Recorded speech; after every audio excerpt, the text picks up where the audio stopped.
Welcome back. I'm TerryAnn. I have been reading from the book of Luke using the Message translation. Today we are reading chapter 16. We have 3 stories. Let's get started. The story of the crooked manager.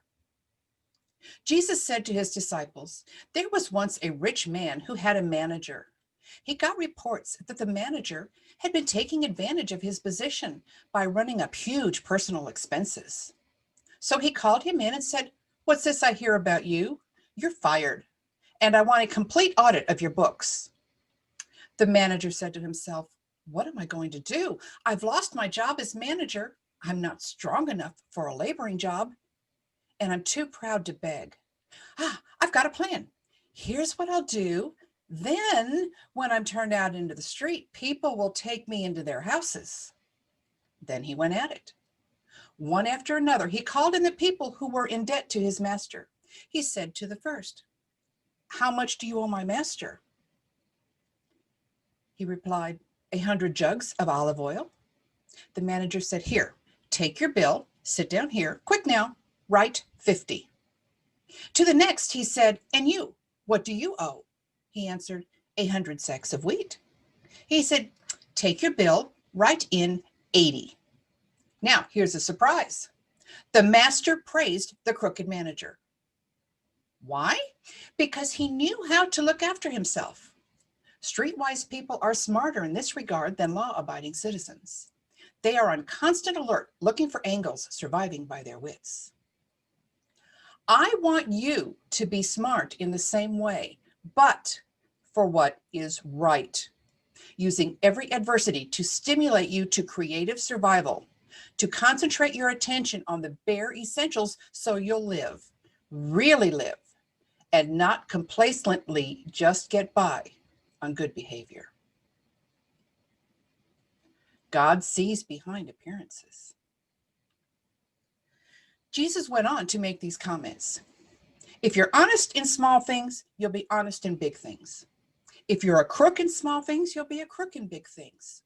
If you're not honest in small jobs, who will put you in charge of the store? No worker can serve 2 bosses. He'll either hate the first and love the second, or adore the first and despise the second. You cannot serve both God and the bank. When the Pharisees, a money-obsessed bunch, heard him say these things, they rolled their eyes, dismissing him as hopelessly out of touch. So Jesus spoke to them. "You are masters at making yourselves look good in front of others, but God knows what's behind the appearance.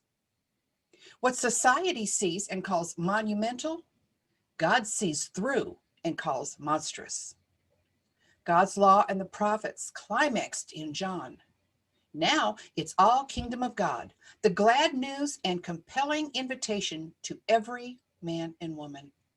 The sky will disintegrate and the earth dissolve before a single letter of God's law wears out. Using the legalities of divorce as a cover for lust is adultery. Using the legalities of marriage as a cover for lust is adultery." The rich man and Lazarus.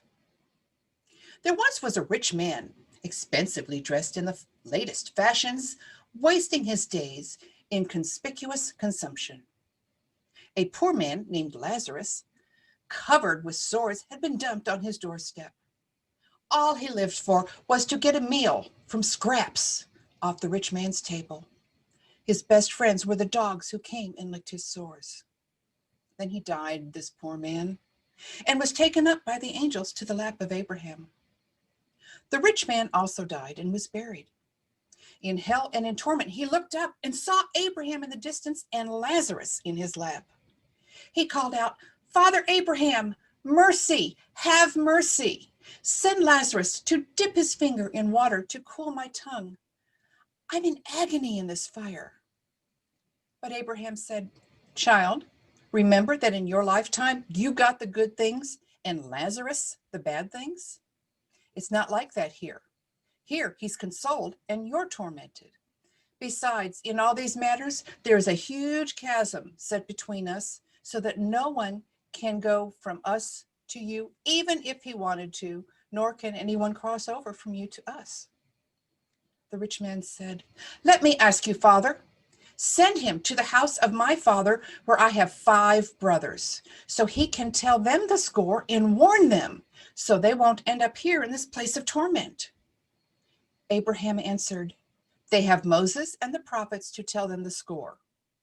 Let them listen to them."